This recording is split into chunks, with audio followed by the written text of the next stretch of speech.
പ്രപഞ്ചത്തിലെ അതിമനോഹരമായ കാഴ്ചകളിലൊന്നായ പെർസൈഡ് ഉൽക്കാവർഷം ഓഗസ്റ്റ് 12-13 തീയതികളിലെ രാത്രികളിൽ ദൃശ്യമാകും.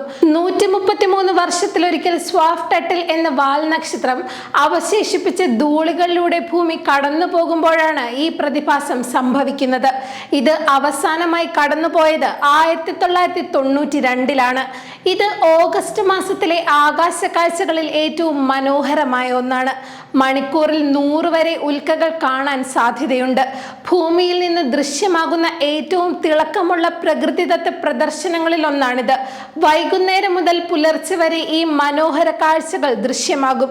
അതിരാവിലെ വടക്കുകിഴക്കൻ ഭാഗത്ത് ഉയരത്തിൽ ഈറ്റ പെർസി നക്ഷത്രത്തിനടുത്തുള്ള പെർസിയസ് നക്ഷത്ര സമൂഹത്തിൽ നിന്നാണ് ഈ ഉൽക്കകൾ പുറപ്പെടുന്നത്.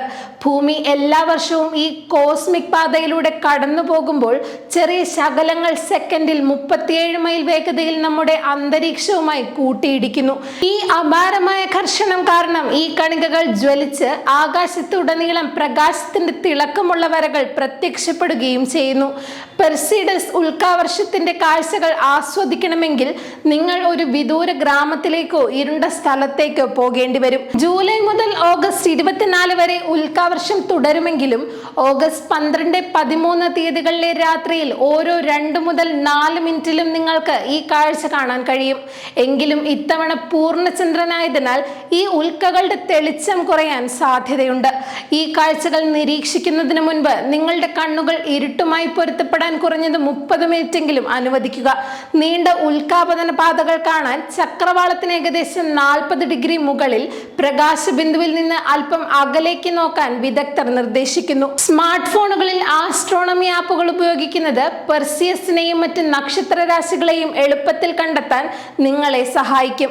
ഒരിക്കൽ കൂടി ഓർക്കുക, ഈ ഉൽക്കകൾ കാണാൻ നിങ്ങൾക്ക് ഏറ്റവും അനുയോജ്യമായ സമയം ഓഗസ്റ്റ് 13 രാത്രിയാണ്.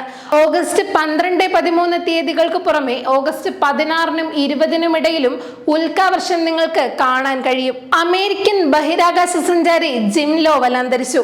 ഇക്കഴിഞ്ഞ ഓഗസ്റ്റ് 7-ന് ചിക്കാഗോയിൽ 97-ാം വയസ്സിൽ വാർദ്ധക്യ സഹജമായ അസുഖങ്ങളെ തുടർന്നായിരുന്നു അന്ത്യം.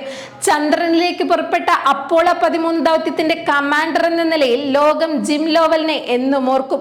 വിക്ഷേപണത്തിന് ശേഷം 56 മണിക്കൂറുകൾ പിന്നിട്ടപ്പോൾ ഒരു ഓക്സിജൻ സിലിണ്ടർ പൊട്ടിത്തെറിച്ചതോടെ അപ്പോളോ 13 പേടകം തകർന്നു. ആ ദൗത്യം പരാജയപ്പെട്ടുവെന്ന് ലോകം കരുതിയ നിമിഷം തളരാത്ത മനസ്സിന്റെയും നിശ്ചയദാർഢ്യത്തിന്റെയും പ്രതീകമായി ലോവൽ ഉയർന്നു വന്നു. ജാക്ക് സ്വീഗർഡ്, ഫ്രെഡ് ഹെയ്സ് എന്നിവർക്കൊപ്പം പ്രതിസന്ധികളെ അതിജീവിച്ച് 1970 ഏപ്രിൽ 17-ന് അദ്ദേഹം പേടകത്തെ സുരക്ഷിതമായി പസഫിക് സമുദ്രത്തിൽ തിരിച്ചെത്തിച്ചു. അപ്പോളോ 13 ദൗത്യം വിജയകരമായി പൂർത്തിയാക്കിയില്ലെങ്കിലും ആകാശത്ത് സംഭവിച്ച ആ വലിയ ദുരന്തത്തെ ജിം ലോവൽ എന്ന ഇതിഹാസം തന്റെ ധീരമായ നേതൃത്വത്തിലൂടെ അതിജീവിച്ച കഥ ലോകം കണ്ടു. ജെമിനി 7, ജെമിനി 12, അപ്പോളോ 8 തുടങ്ങിയ നിരവധി ബഹിരാകാശ ദൗത്യങ്ങളിൽ പങ്കെടുത്ത അദ്ദേഹം ഏറ്റവും കൂടുതൽ കാലം ബഹിരാകാശത്ത് ചിലവഴിച്ച വ്യക്തികളിൽ ഒരാൾ കൂടിയാണ്.